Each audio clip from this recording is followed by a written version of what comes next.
sa tamang oras, Manong G. Kamusta kayong lahat? Yan ang maganda, yung hindi kayo nahuhuli pagdating sa pagtuklas ng mga bagay. Nakakasabik naman, Manong G. Sabi yun nung huli, tutulungan mo kami matuklasan ng mga stress busters na pwedeng makatulong sa pagharap sa mga problema natin araw-araw. Normal po pala ang mga stresses, no? Kasi hindi natin maiiwasan ang mga problema.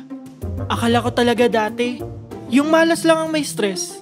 Oo nga po, at lalo na kaming mga kabataan na parang marami kaming gustong gawin na sabay-sabay. Parang kulang kami lagi sa oras at mapagkukunan o ayaw payagan. Una sa lahat, meron tayong kailangang makilala na 5 permanenteng residente sa utak natin, ang mga basic emotions. Andito lang sila kanina palakad-lakad. Asa na kaya sila?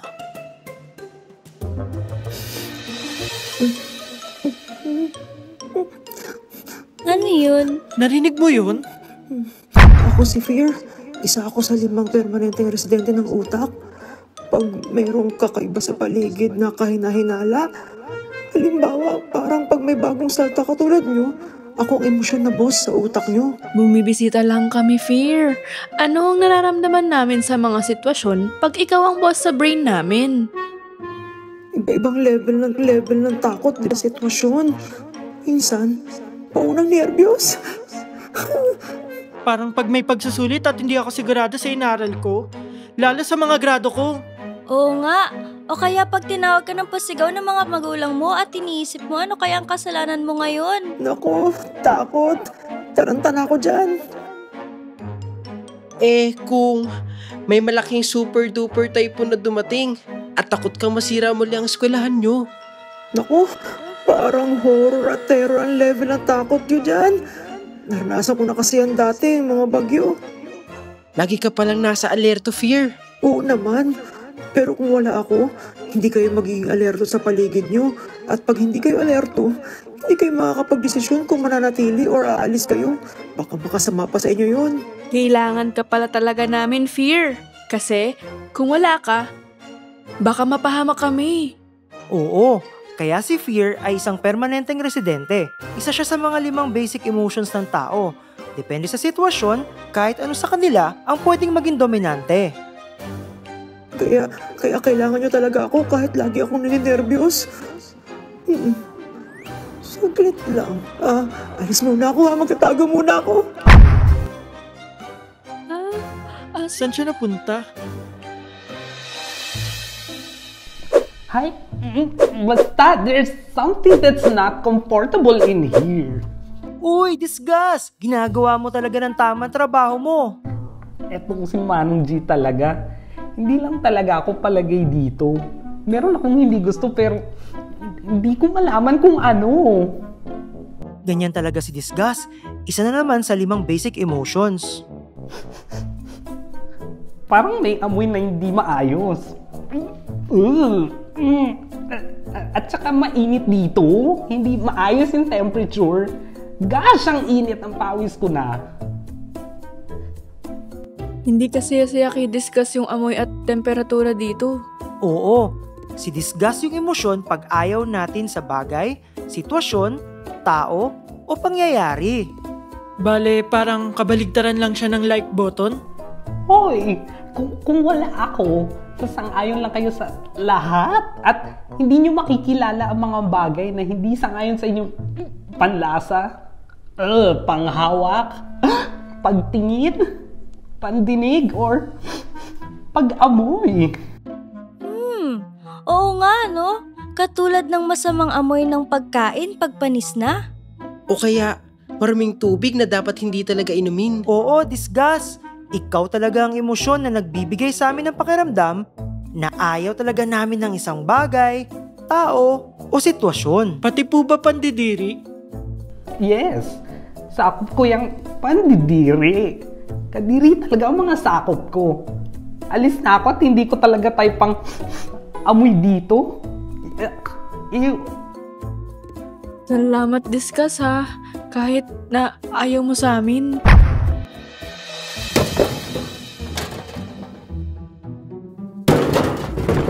Manong G! Parang may padating dito na galit. May bisita tayo. isa na namang nakakawiling basic emotion.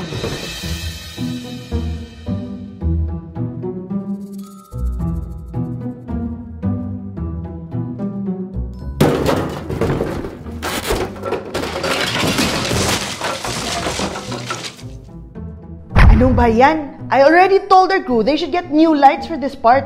Hindi na naman ako sinunod. Uy, Anger! As usual, galit ka na naman. Eh ano pa, Manong G? Di kasi talaga nasusunod ang mga bilin ko dito parate. Yung mga kasama mo, may permit ba yan? Oo naman. May espesyal na pahintulot yung mga questers dito sa Mind School. Siguraduhin mo please, Manong G. Mas tataas pa ang level ng anger ko pag nalaman ko na walang permit ang mga kasama mo. Ano po ba kinagagalit nyo? Madami. Di ba kayo nanonood ng balita? Ang daming plastic sa dagat, wala na tayong gubat, ang daming batang hindi ma-afford ang edukasyon, sobrang na-take over na ng mga nega ang social media, madaming fake news, hindi ako nauubusan ng kinakagalit. Sa bagay, madami nga talagang pwedeng ikagalit.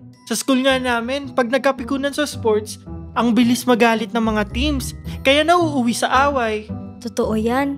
At pag nagsitahan ng mga comments sa post nila, naku, madaming nagkakagalitan talaga. Nandyan talaga ako sa mga sitwasyon na yan. Kung wala ako, hindi nyo mararamdaman na urgent ang kailangan na action sa madaming bagay. Kailangan madaman nyo ang galit. Sa social media nga, madami na anger ang boss sa mga utak nila.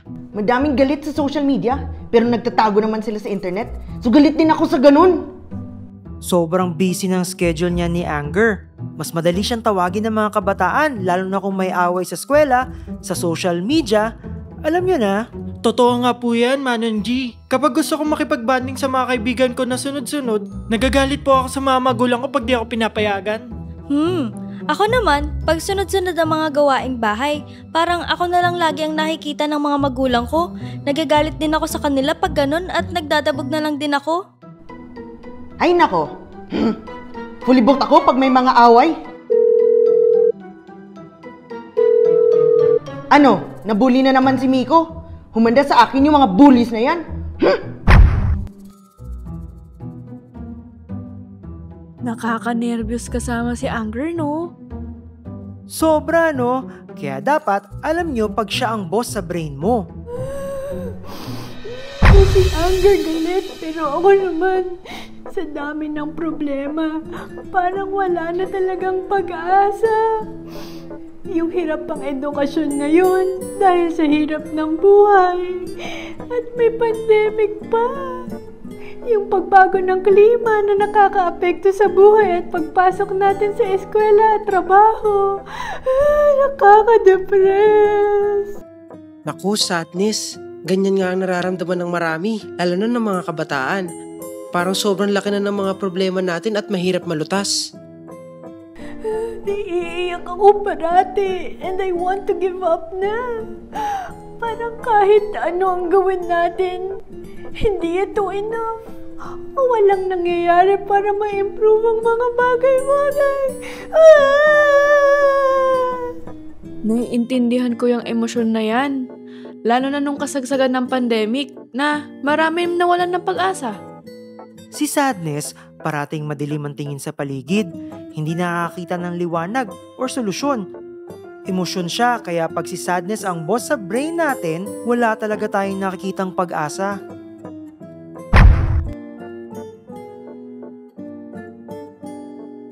Saan siya nagpunta? Pero, madaming dahilan para magkaroon ng pag-asa. Isipin mo na lang ang nagmamahal sa'yo. Kahit isa lang dun. Di ba dahilan na yun para di ka mag-give up sa buhay? Uy, sa wakas! Dumating ka na, Joy! Hello, hello, hello, everyone! It's so wonderful to be here with all of you. Oh, just look at how beautiful this place is. And I just love the lights. And even the temperature's just right. Grabe, sobrang positibo naman ni Joy. Ba't kaya ganun yung ibang emosyon? Don't blame them.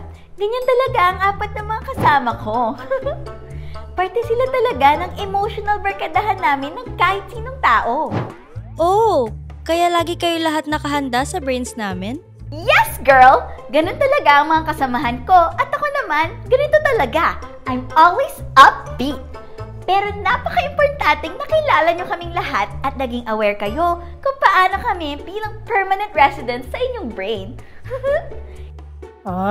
Kaya pala ang tawag sa inyo ay 5 basic emotion. Kayong lahat ay mga permanenteng residente sa Giant Brain. Ibig sabihin, nasa utak namin kayo lahat parati. Tama ka dyan! Madalas din, yung nararamdaman nyo ay mixed emotions. Yung combination ng 2 or more namin. Part ng pagiging tao natin magkaroon ng halo-halong emotions. So, hindi pwedeng ikaw lang dapat maramdaman namin joy kahit lagi kang masaya at positibo? Oh, no. Hindi pwede. Kasi pag puro joy or sobrang joy lang parate, kulang din ang pagdaman nyo sa mga sitwasyon or sa mga tao. Kasi sa buhay, depende talaga. Hindi lahat ng sitwasyon sa buhay ay ikasasaya nyo. Kaya importante na kilalanin natin ang mga emosyon at mga kombinasyon nila. Yes! Kasi as you said, permanent residents talaga kami ng brain nyo. Mas kuha ko na po ngayon. Natural lang talaga may mga emosyon kami at hindi dapat kami nakokonsensya sa mga ito. Very good! Tama ka dyan, girlie! So, sino-sino na nga yung nakilala nating 5 permanenteng residente ng brain o 5 basic emotions?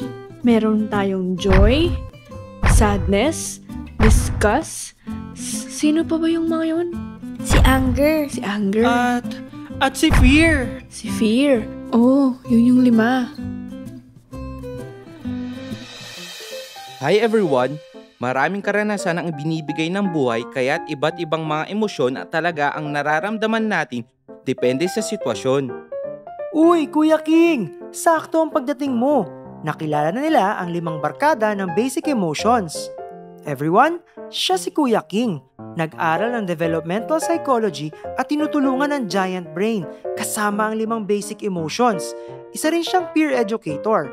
Siya ay matalino at nagbabahagi ng impormasyon katulad ng health information sa mga group at community para makagawa tayo ng maayos na desisyon. Hi, Kuya King! Hi! Nakakatuwang kasama ko kayo ngayon at masaya na natutunan nyo kanina ang 5 basic emotions. Katulad ng nasabi ko kanina, nandyan lagi ang mga emosyon na yan sa mga utak natin. Ang importante, hindi fully book or overbook or overstaying ang bawat emosyon. Kaya para po laging nagtatalo silang 5 para makakuha ng share ng kaisipan natin? Oo, Simon. Kailangan maintindihan natin at laging aware tayo sa 5 basic emotions na yan para ma-manage natin sila at makayanan ang stress. So, ano po bang mga stress buster or mga paraan na pwede natin gawin? Ngayon na alam na natin ang basic emotion na nandyan palagi. At nang hindi na dapat tayo makonsensya na nararamdaman natin sila. Napakagandang mga tanong na yan. Meron akong ipapakita sa inyo na paraan. Ang bilog ng buhay.